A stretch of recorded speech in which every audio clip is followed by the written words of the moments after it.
I'm Corbett Wall with DV Auction, here with your feeder flash for Tuesday, February the 4th, brought to you in part by Sweet Pro Premium Feed Supplements. They're going to be at the NCBA Trade Show this week in San Antonio. If you're around, you're going to be there. Check them out at booth number 1404 for Sweet Pro Premium Feed Supplements. Talking about that NCBA convention that's coming up this week, going to be heading down there. And going to be in San Antonio. It's a good place to have a convention. And I know a lot of you guys, especially you guys in the Midwest, would never dream of going all the way down there to the NCBA convention. A lot of you might not go if it was across the street. A lot of you are frustrated with NCBA. But I will say the trade show is where it's at. There's a lot of meetings, a lot of suits in those meetings and in some of the ballrooms in the hotels and things like that. But I tell you what, the trade show is huge, and it's got all the latest stuff, all the newest products. Everybody's there. If you're into business, kind of like we are with advertisers and things like that, it's the place to be. And there's just everybody is there, and you can get more deals done there during that NCBA industry trade show. That's during the NCBA convention than you can anywhere else. Going to be going on Tuesday night to the Cattle Feeders Hall of Fame, and that is a fantastic banquet. I'll give you guys later this week an update on who the latest is to be inducted into the Hall of Fame for the Cattle Feeders Hall of Fame. But very neat program there. But there's some good there in that NCBA convention and trade show, and especially in the trade show. But had some recovery here early in the week on Monday, and a lot going on. The market, the futures were better, of course. Some of your cash feeder markets were better. They were kind of tough on the heifers, but just a lot more active trade starting out on Monday. That coronavirus just overshadowed everything last week, but I think we're starting to pull our heads back up, and the fantastic weather that we had over the weekend. We talked about how muddy the lots are, and that was kind of rough, but it almost made people think it was spring the way they tied into some of these steer calves to turn out on grass. But that's in the spring, guys, and it's a long ways till then. But, we were talking about the NCBA and a little bit of frustration that's going on with there, but a lot of frustration if you're an RCAF supporter. And the RCAF lawsuit against the beef checkoff hit a snag early this week here. A magistrate is recommending that a federal court issue a summary judgment against that lawsuit, and it's all about a memoranda of understanding that the USDA supposedly has reached with the state beef councils to strengthen federal oversight of the spending of those dollars. Whether or not the memoranda of understanding was established before the lawsuit was filed or after, or what they're doing there, but it's kind of a snag for that lawsuit. And a lot of people are a little bit frustrated with the beef checkoff. I don't think anybody is doubting the fact that we need to, as an industry, pool our money to help promote our product. No, everybody knows we need to do that, and we need to spend money on research and development to find new ways to cook some of the cuts that are harder to sell, and new ways to promote our product overseas and things like that. Nobody is questioning that I've ever talked to or heard of. I mean, yes, that is absolutely true. We've got to have that, and nobody's really complaining that much about the buck. It's just the way that the buck is being spent, and they would like that to be a little bit more transparent. They would like to see a little bit of pushback against some of these fake proteins.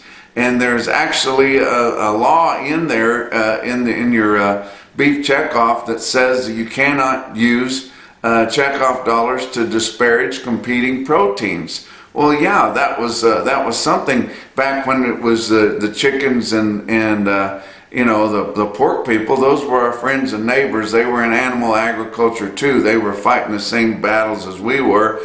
And no, we didn't want to spend that money to disparage their products. But nobody thought this fake product was going to come along.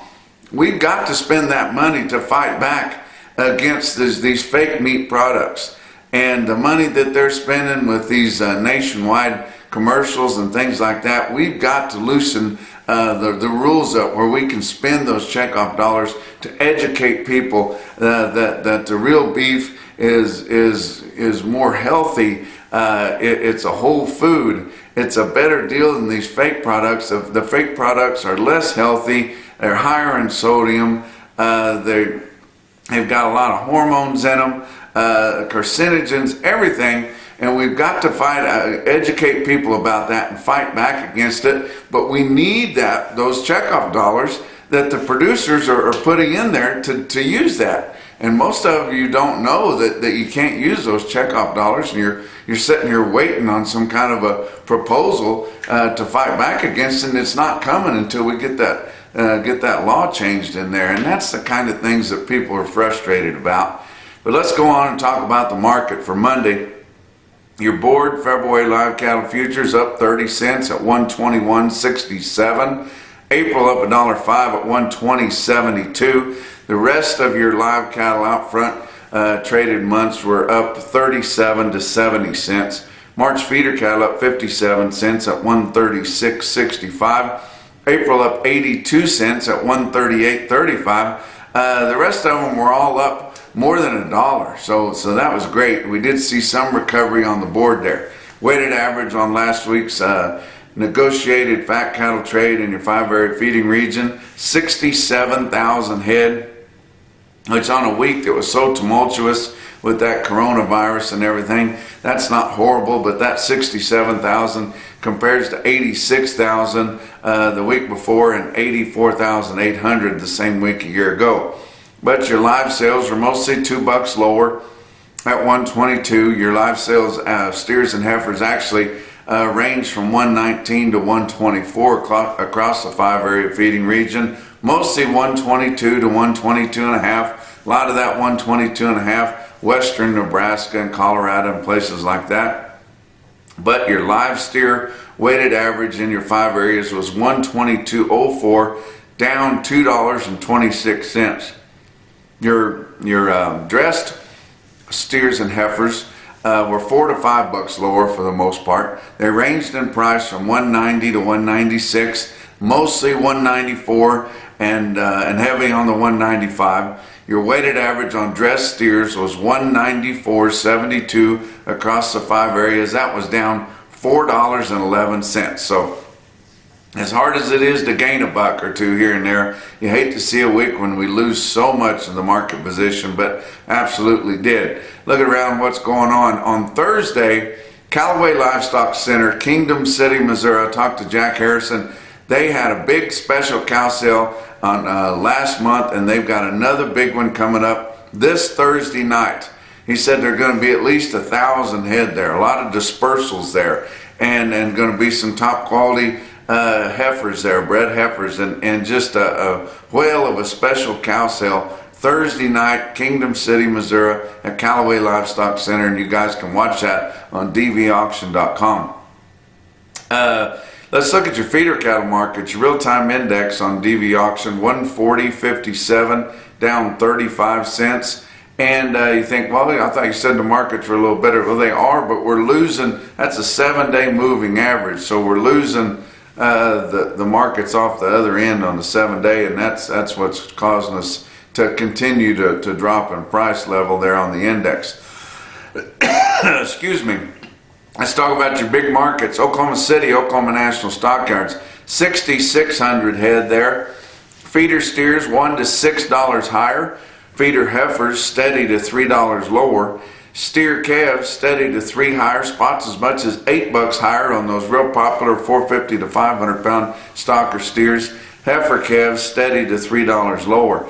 Did have a top quote, about as good as any quote on a feeder steer that we saw coming out of Oklahoma City there. National Livestock, 73 head of 791 pound steers bring 145.50, and that would be a top quote anywhere. Joplin Regional Stockyards had more cattle in Oklahoma City, had 7,500 head there at Joplin. Feeder steers steady to $5 higher. Feeder heifers were steady. Look how similar these trends are. Lots of friends for the feeder steers and the steer calves, not so much on heifers. Feeder heifers are steady in Joplin. Steer calves $2 to $5 higher. Heifer calves steady to $5 lower, and and that's got to be some influence from the north there, because those northern guys just do not like to fool with heifers as much. It's not so much your corporate buyers there, because they don't care. They're just doing it basically on what will work, and they really don't have a whole lot of preference, and even so on quality too. But a top quote come out of Joplin, and I tell you what, these high volume Monday sales, they were as high on the good cattle as any of those premium sales further up into the Midwest. But Joplin Regional Stockyards sold 54 head, 715-pound steers at $153, and that's sure nothing to sneeze at. Let's go on up into the Midwest, further up. Russell, Iowa, Russell Livestock feeder steers there, very similar to and it's amazing. A lot of miles between there, but there's not that many holes to stick these cattle, and it's amazing how similar the trends are when they all have good runs. Feeder steers $1 to $5 higher. Feeder heifers run even. Steer calves $2 to $10 higher there in Russell, Iowa. They're going to have some more snow to fight, and they're buying these steer calves $2 to $10 higher than last week. Heifer calves steady to $6 higher, so did I find some friends there local. But as much as we saw everybody wanting to buy the steers in your big feeder sales, and not too many friends on the heifers, we did see friends for replacement quality heifers. And I don't know if it's just the time of year, maybe some people were paying attention to that report that come out on inventory there last Friday, but big demand for replacement quality heifers. Talked to Ted Bong, Elgin, Nebraska. At Elgin Livestock Sales, he had several strings of replacement quality heifers. They brought big money. He sold some strings of feeder steers that sold pretty good too, but this one stick-out deal of replacement heifers, 53 head, 652-pound replacement quality heifers at $165. And I thought that was a big deal until I found out about this sale here at Faith Livestock Commission, Faith, South Dakota. They had several big consignments of replacement quality heifers. Look at these F1 Black Baldy replacement quality heifers right here. You think that's something? Now think about the price here as I tell it to you. 84 head, 707-pound replacement quality Black Baldy heifers, $2.10 a pound. That's $1,485 per head standing in the ring. And that's your feeder flash for Tuesday.